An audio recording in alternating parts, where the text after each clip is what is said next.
And today, to present that portion of the meeting, we have a special guest who has played a very important role in our district, and actually in many districts in California all over.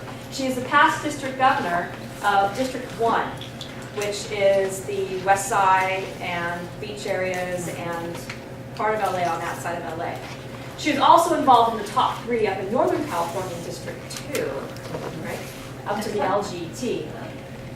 In addition to that, she's also been past international director. And international directors is the board of directors for the entire Toastmasters organization. So with this experience, I think we can safely say she's seen it all. Every possible roadblock, every possible complication, every possible challenge, every possible difficult person, every possible impossibility, she's seen it. So today, we're going to have her present to us some of the things that she's seen and give us some tips and suggestions on how we can overcome those challenges. Please help me welcome past international director, Roberta Perry.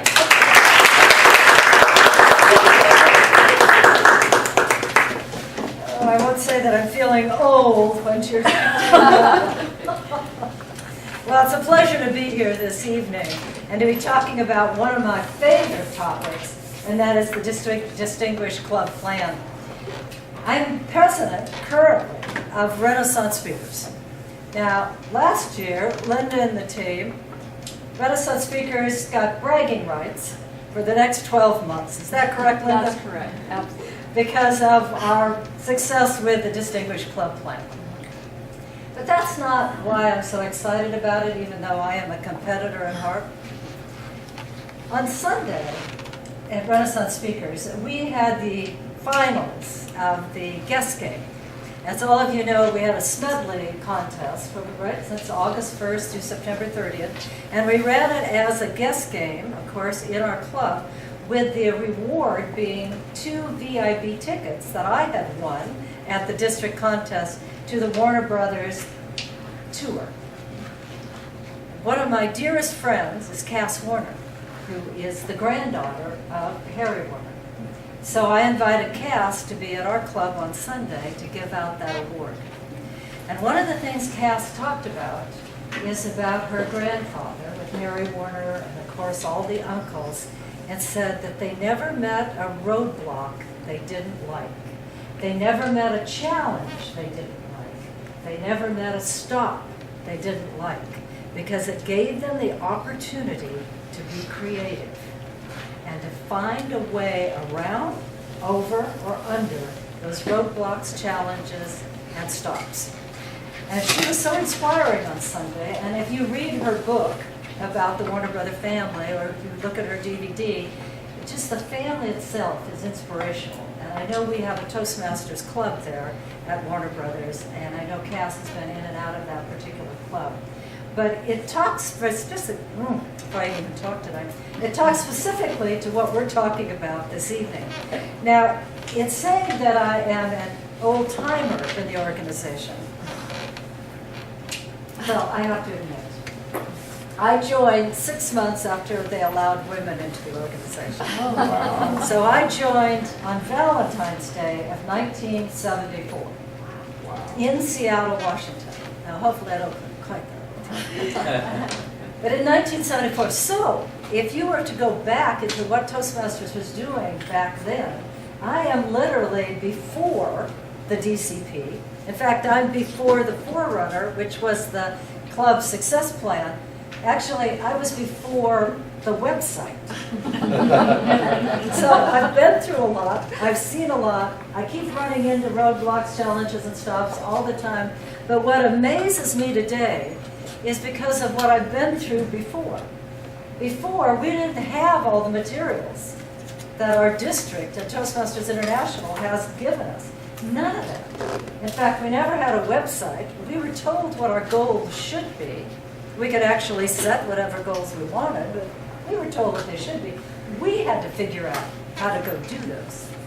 We didn't have the moments of truth, and we definitely did not have the Distinguished Club Plan that helped us to be able to really get our clubs to be successful.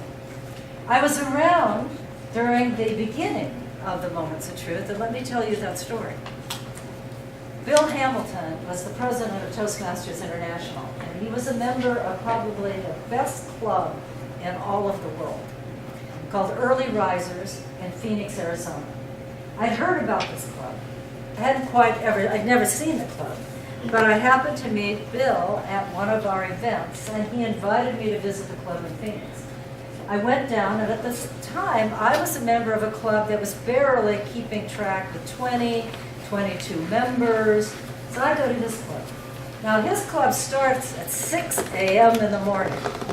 He told me I needed to be there by 5:30 at the latest in order to get a place. I'm not an early riser, but I thought I have to witness this. So I'm there at 5:30. There is a line out the door to get into this club. I go in, there is 60 people by the time the meeting starts. 20 people behind them waiting to be able to see if they can even be a member of this club. I experienced a club like none other. And once I saw that club, then I knew I could start other clubs that could have that same kind of energy and the same kind of enthusiasm, where members just people wanted to be a member.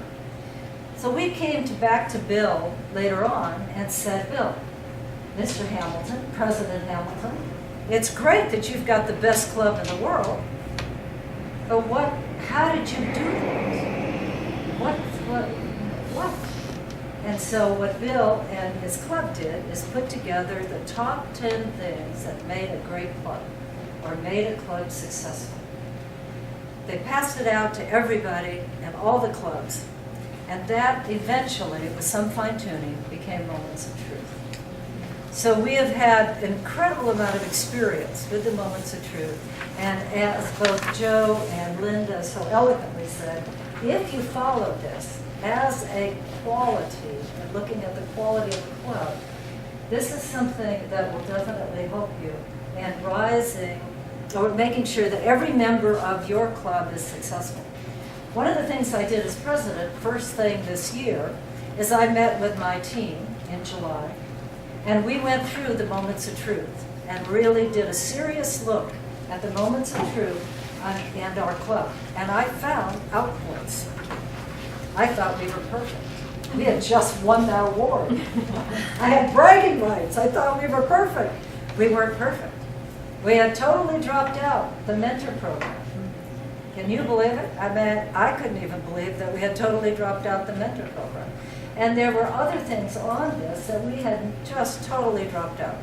So the first thing we did as an executive team is to go through, after we looked at what we had dropped out, and we put a plan in place to get those items back in. We had no idea why we dropped them out. We had some idea, but we dropped them out. The second thing we did is we sent out an interest survey to every member, hand-delivered it, and asked them to talk to us about what their goals were for the next 12 months. Specifically, what their goals were for education. What did they want to accomplish? Then we asked them what kind of social events they wanted. We asked them what they liked about the club, what there were things about the club that they didn't like. Was there something that we were doing? And every year that you do that, it's amazing what comes up. A couple years ago, we did that at Renaissance Speakers, and one of the things that came up was in the dislike of what we were doing, because again, we thought we were perfect. What came up was, because we were a bigger club then, we had a lot of cliques.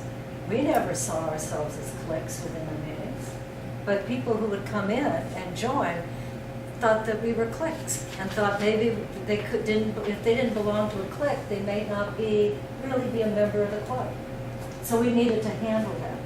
It always surprises me what comes up when you do an interest survey. So I highly recommend everyone go through a Moments of Truth with your club, and also then as with your executive committee, and then do a interest survey with your members. Once the interest survey is done, put a list together of all the members and what they said. I have a list that I pass out every couple of months to every member of the club that says, here's what you said you wanted to do. You wanted to complete a competent communicator. You wanted to complete a CL. This is what you wanted to do. Well, we're fortunate right now because once you put it in front of people, people have a tendency to do. So at this moment in time, as of the stats tonight, when I checked on our website, we have 7 of the 10 stats done off of the Distinguished Club program. 7. Now, even I was a little bit surprised. Joe's been telling me we have 7. I hadn't quite seen that one for myself. So I went up online tonight and went, wow, how'd we do that? And then what I realized is how we did it is because we put a plan together on July, and we've been working that plan. And we keep our members totally up to speed about what we're doing. Now, I guess I'm amazed as I've traveled around Region 10, and we're all part of Region 10, which goes from here to Mexico, through Mexico, and into Arizona. For the 2 years that I was the international director, I traveled to all the districts multiple times, visited a lot of clubs, both clubs that thought they were successful, clubs that thought they were successful but were not doing the Distinguished Club program. And I came up with a list over time, and it was great to be able to do this tonight because I had to remember all the excuses I've heard for not doing the Distinguished Club Plan or for not even looking at the moments of truth. There were a lot of excuses. So I did my top 10. I like my top 10. Now there's probably a lot more. We're going to go through more because you probably have even more than my top 10.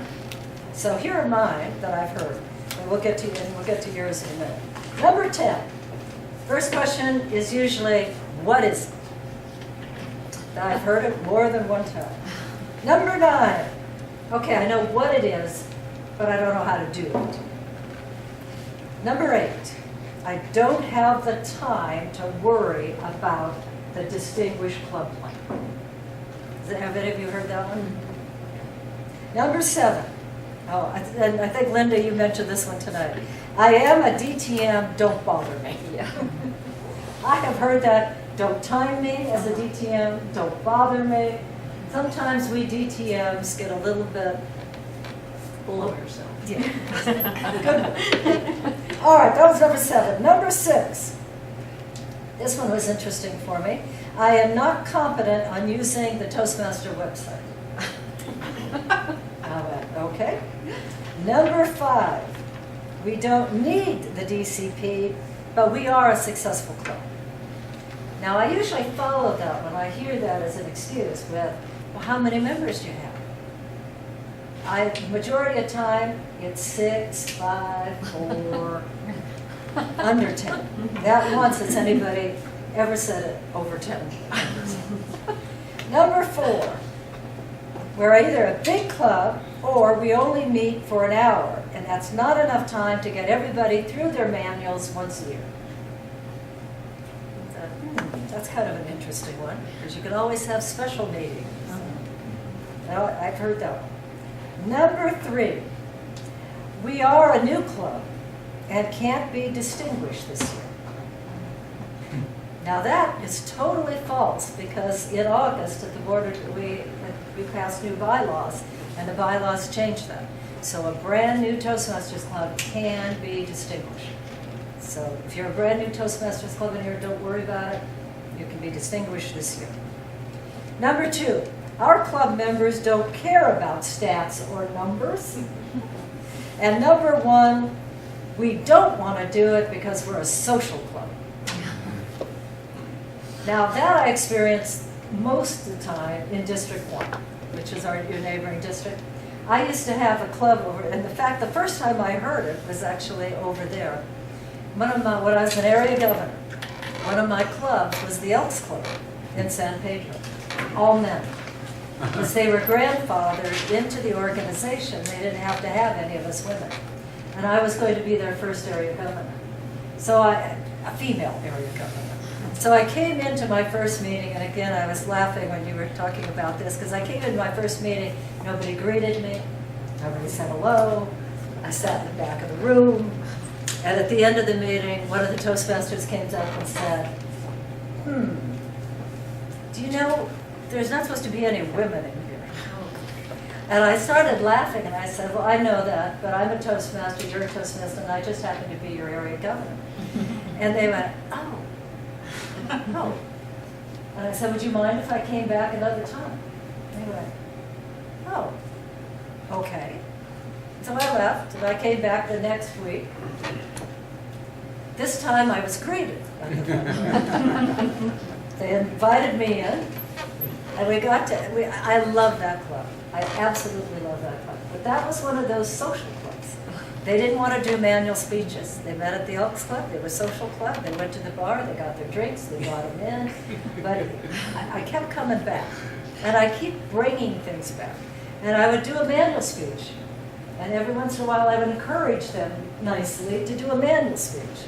And sooner or later, maybe it was just me, but they finally started volunteering to help me. And the first thing, in my first area contest, they volunteered to have the area contest at that Elks Club. I thought, I won! Yes, life is good. But it is amazing. We can even change the social clubs into following Toastmasters. It took a while, and it took a full year at that time to get them to even do the Distinguished Club program. But as the area governor, I helped them. They didn't know they had been doing it. They really had been doing it, but not quite to the degree we wanted them to do it, especially we wanted them to do manual speeches. We now think they're all doing manual speeches. So those are my top 10. Now what are yours? What have you heard out there for why we don't do? Why don't we work with the Moments of Truth? But more importantly, why we're not doing or working with the Distinguished Club program. Several corporations where the employees were made to join. And then because they were made to join and that they weren't enthusiastic about joining, but they had to join because their human resources department, it makes it for a very, very difficult. So what we used to do when I would run into clubs like that is I would have a sister club. And I would bring the sister club in. And I would bring anybody from my area or the area. Actually, I was area governor at the time. I happened to have 3 clubs. And so I would bring in Toastmasters who wanted a place to be able to give a speech. Because a lot of us are going through our manuals. And the rumors started. It was just one of those things. Oh, why is she there? Or why are they there? And pretty soon they would start kind of coming back in. And they would see what other people were doing that weren't members of the organization, and it started going that way. The other thing we would do is go to the champion. Whoever's the champion of the club, meaning who's at the highest level in the organization in the C-suite. Do you have a senior vice president or a president who absolutely is a champion? And you bring that person in for a special meeting.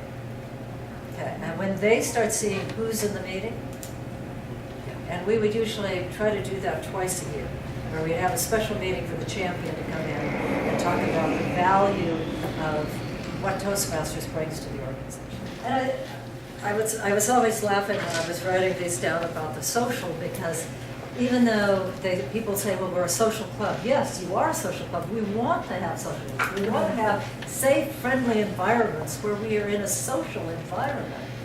But that's the environment. What we're trying to do as executive teams is to make sure that our members get the goals that the members say that they want to accomplish. And that's where the DCP gives us those measurable goals. And once we have the goals and we know where our club is going, and once we have that, we can put a plan together. That's not difficult, putting a plan together. We've got to know where we are as far as the club goes. That was very good. One of the things I want to say, just 2 things. One about evaluation. One of the keys when I was on the board that we found out why people leave. There's a lot of reasons why people leave a club. One of the reasons is because life changes. They've moved out of the area, they've moved their jobs to another place. There's other life reasons that causes people to leave. But the third reason was poor evaluations. Either they were whitewashed all the time, meaning nothing but all the good news, because I don't want to hurt your feelings, or critical, absolutely critical, where the person at the end of that evaluation, the speaker, doesn't want to ever step back into that club again.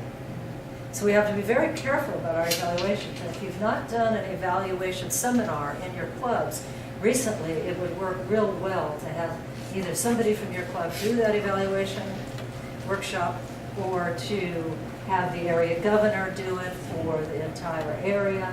That evaluation on how to do an effective evaluation works perfectly. Sergeant at Arms. Now, I think the Sergeant at Arms is one of the most important roles that anyone has on the executive committee. Why? Because as research shows, we have 15 seconds to make the first impression. 15 seconds, that's it. If we don't make a good, solid impression about our club in the first 15 seconds, people will spend the rest of the club meeting finding reasons why they can't be a member of this club. If we make a solid, good first impression, they will spend the rest of the club meeting finding the reasons why they want to join the club. So we have 15 seconds. Now, that information dates way back to the beginning of the nonverbal communication that UCLA researched, also to Dr. Alan Monroe and what they were researching. But it's still down to 15 seconds. So your Sergeant at Arms role is very, very important.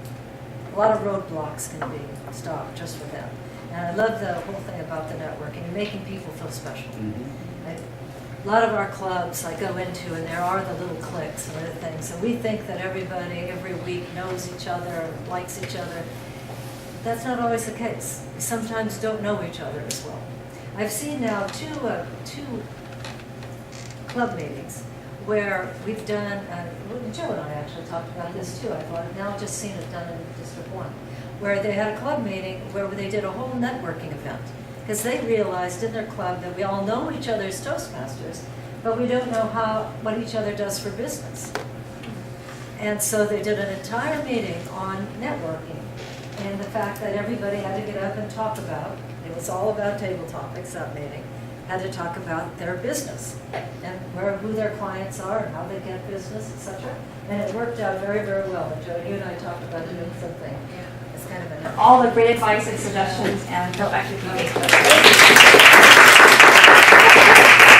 So now's the time to pick their brains. Is there any questions, concerns, thoughts, ideas, anything that you'd like to hear from these very experienced women from their experience at Toastmasters? I have two questions. Go ahead, Tom. Is there more than one Smedley Award? No, there's only one Smedley Award, but there are 3 membership challenges throughout a year. So that there's Smedley Awards, then there's Talk Up Toastmasters, and that's in January. That's in January, and then toward the end of the year, Beat the clock. And I think it's March, April, and May for that. So you've got 2 other chances. We'll do something very similar for those as well, so that you can vote them out. That's the basic thing. And there are new protocols and procedures that have just recently been written. You can go on to Toastmasters International, look at protocols and procedures, and there's a whole thing for getting rid of somebody in the club. Roberta, you had something kind of similar. Yes, and I haven't looked at the new ones since they were passed in August, but it's basically you talk to the person first. That doesn't work, then it goes to the next level, which is then the discussion with the executive committee. What should we do? Do we want to do that? Then the executive committee can assign somebody to actually work with them, kind of mentor them through that if the person even wants that kind of assistance. Otherwise, after that, and I need to look at the protocol to see what the final decision was, but then after that, it goes to the club, and the club can vote them out. I've been through it with the old procedures, so I think I have to Yeah, the look new at procedure's a little more complex. Yeah. And gives everyone an opportunity to really air it out and sort through it, so that at the end, it's not a shock to anybody. Yeah. And it started, I feel like the historian up here. Yeah. But back in my day at District 1, we had a gentleman who was raised, it was bad news. Just bad news. So he had come from another district into our district, and total bad news. I mean, anything he was always there to tell us how to do it, what to do, and he did it in a very derogatory manner, and on and on and on. So we were able to move him out of our district into Founders District. But every district he went to, we would contact Toastmasters International, and we would ask them, please, that you can't get rid of anybody once they've joined Toastmasters, as long as they pay their dues. You've got to do something. So that was when the board finally made the decision we had to vote everybody in, because that was the only way you could vote somebody out. So this gentleman went from District 33 to District 1 to Founders District, and then we got him out, and we got the rules in place. Yeah. So at least there's a way. There is one thing in Toastmasters that's inviolable, and that is you can talk about anything you want, but you must respect your audience. Saying there comes a point, those are the kind of people that this protocol helps with. Definitely. Because you actually can then, there was a gentleman who did exactly that. The speech was something that should never have been given anyway. And we had to have that time to talk with that gentleman. He didn't quite see it that way, but then finally he decided that it was probably the best thing if he left the organization. So we just kept kind of putting the pressure there. Now, knowing with the new protocol, probably more likely we ended up voting him out of the club. Because you cannot, one person can just destroy an entire club. So, but if we don't take action and get them out of that club, then every member suffers. There's another point in this also that something I learned years ago in management, and that is there's one thing being fair to the individual, but what about everybody else? Yeah. You have to be fair to the entire club, and if you see this happening in the entire club, then action needs to be taken. It's inexcusable for someone to treat everyone else that way and think he has the right to do it. It just is. And that's the other side you have to look at is what's happening with everybody else. What if you've been letting it go on for a while? Can't do that. You still can You do can it. still do it. With this person has been going for a long time. Okay. And then And sometimes, I just saw it recently, we're able, in one club, we're able to let one of those people go, and the club immediately boomed. New people started coming in, it was just unbelievable. Yes, Lots of baby steps. I have even gone so far as to take somebody who absolutely would not come up to the front of the room, Right. bring him to the front of the room, keep my arm around her. I did all the talking. I just wanted her to be in front of the room. And 3 weeks later, we couldn't shut her up. And then if you remember, our friend, Yes. our gentleman, was, he came into the club and would not say boo. He wouldn't do anything. He wouldn't do table topics, wouldn't do anything. So we got him finally where he would do his table topic from his seat. We didn't have him come up front. So he did that for a while, and then the next thing we got him to do was stand up at his seat. And then he was able to do that, and then we got him to the front of the room. So it was all baby steps. And Joe's right, it's just baby steps. And I love to give people like that a really gentle, sweet mentor. Yeah. Who can really help them. We'll call them during the week, send emails, and really help them out. Extra love and care. And there's another recommendation too, just at the International Conference in August, our keynote speaker was Susan Cain, whose book is called Quiet. And if you have not read that book yet, I would highly recommend it. She's done 7 years of research, and it's the balancing of introverts and extroverts, and how we all have both inside. And it just takes a lot of encouragement to both groups. So it's just an excellent. Let me tell you what early risers taught me years ago about that. They would always do an orientation before anybody even was able to join. They would bring 1 to how many people were interested together, and they do an orientation. And the orientation explained what they're basically now, what the promise of Toastmaster is, what we expect of you as a Toastmaster, and the fact that we expect you to be active. Not only active in fulfilling each of the roles, but active on a committee. And here are the committees we have. Which committee would you like to join? Because we're going to ask you when you become a member. And they do that whole orientation. And then, if they missed a meeting 3 times in a row without being excused by the president, they went on the inactive list. And a person who was waiting to join could then join to fill that slot. So people became inactive. It was interesting, and they always kept their membership. Well, there's still a club that's way over 50 members all the time down in Phoenix. The other thing you can do too is one of the things that I always encourage VPEs to do, always, and that is as soon as you sign up, they schedule you immediately to do your icebreaker the following week. Get them up in front of the audience, because that's the hard part. The first part is getting them up. Yeah. The second part is getting them to do their second speech. So you schedule their second speech right away. That's hard. And that's hard. But if you get them past those 2, you usually have a chance of getting them out. But you gotta get it past those 2. Writing the speech is often the hardest part for most people. It's the hardest part for me. And I've been speaking since I was 14. But once I get past the fact that, oh, this hurts, and I have a few years experience now to know that once I get over that hump, everything's fine. But it takes a while for people to get past that. So, and it's your job to do the nudging as much as possible. That way you'll sleep at night. Yes. Yeah. If not, call Linda. That's a good idea. And I don't charge much. We have the postcards. That's one thing. We have these postcards. These postcards, there are marketing buttons on them, on this side. These buttons were surveyed while you were on the board. In fact, that's how I found out about them. These are the buttons that people are, these are like go buttons. These are the things that people are looking for, and these are the people that join Toastmasters because of these. That's why we have them. I designed it with it to put a label right here. Right.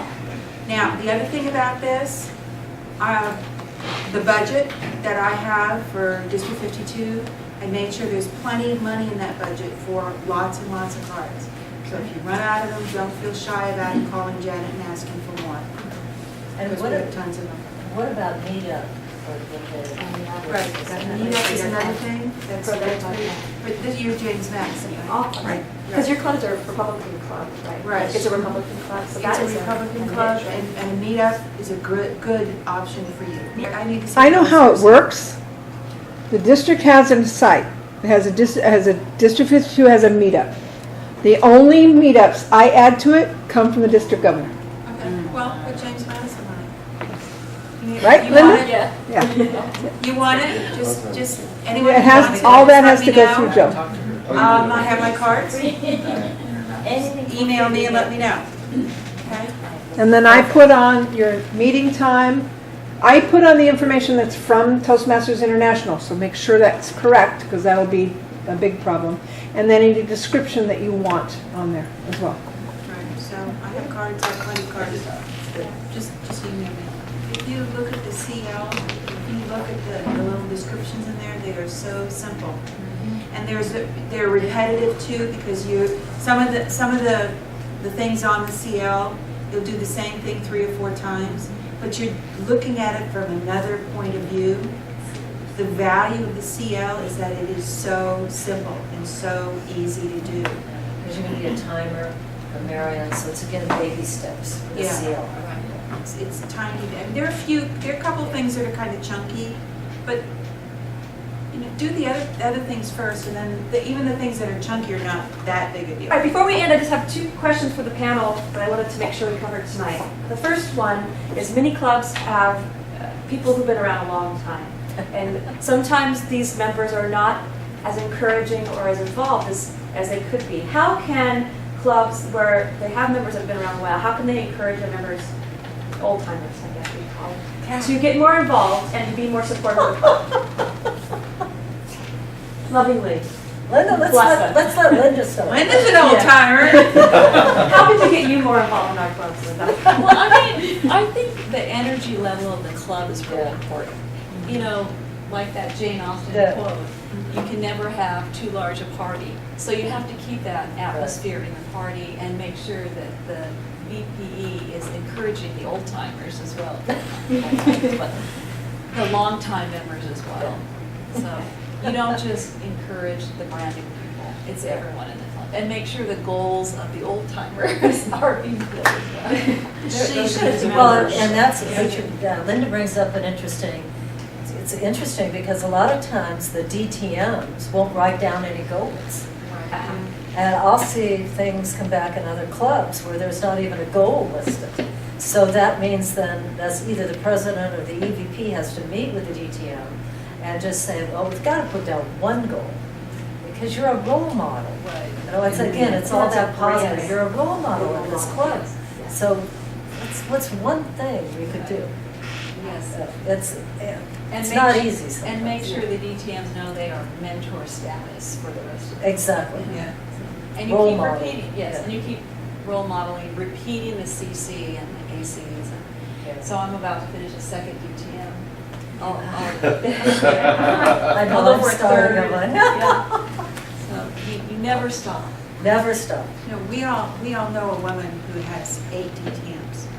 Oh, my God. You just keep doing it. You just keep doing it, you know? That it's one of those things. She just doesn't. She just doesn't. But the rest of us that are working on our second DTMs, Yeah. we're doing it because of the adventure and trying new things. And, you know, if you're doing all of this stuff for the district, you might as well get credit for it. There are all kinds of reasons for doing it. But the other part of it is that if you're really interested in speaking, I think the best explanation I've heard is, again, Lance Miller saying, speaking's a muscle. If you don't use it, you lose it. And the more you speak, the better you become, and you stay there. You stay there. Leadership of the club, help the members be more enthusiastic and more positive and more looking as a team towards the DCP and towards being more I'm successful. going to start that one. My viewpoint is the DCP is not for the member. The DCP is for the executive committee. The member should see the moments of truth. This is what a quality meeting looks like. This is what we do in a quality meeting. But the DCP, if we get them too much into the stats, most members don't really care about that. They care about their goals. I came in this club to learn how to be a better speaker. That's what I care about. When you're the president and you have a role at the executive committee, now you worry about the DCP. Which one of our members are getting their CC? So who's on that list? Who's on getting their advanced communicator? What are we doing? We worry about that. But to take it to the club member, I'm always torn with that. Some clubs do it and do it successfully. I don't really like to do that. I want to keep it with the DCP, Great answer. then Linda, with the executive committee. yeah. Linda, last year you said, as the governor, that you led through relationships. And this touches on what Bertie just said. How important is it that the EC has relationships with all the members in the club, and what difference is it? Oh, definitely, because you can't motivate people if you don't have relationship with them. And you don't know what their goals are. Exactly, you don't know what their goals are. And it's just neat to have that social aspect in the club, you know each other. And Yeah. we have to remember we're not just there for social reasons, we're there for education and growth. So that's all part of it, you have to have a relationship. That's Anything like to add, Joe, before we wrap up? Yeah, I think part of it too is you have to know the culture of the club that you're in. Renaissance speakers, you're about as competitive as you can possibly get, you know. President's Challenge, bragging rights, all that, we love it. But there are other clubs that couldn't care less, and that's fine. The DCP, the one thing I learned at International this year is that the DCP is here. It's not going away. It's not an option. It's not any of those things. It's just part of Toastmasters. It's something we all work with. And I even called Toastmasters and said, hey, do I have this right? And they said, yeah. I mean, everything that's done, all the evaluations that International does, all the evaluations that the people here in the front of the room do, all have to do with the DCP. But again, it's still a matter of what your club, what your culture is. You can never lose that fact, because if you try to put a size 4 shoe on a size 10 foot, it's not gonna work. You have to know what your club really wants, and that's all part of it.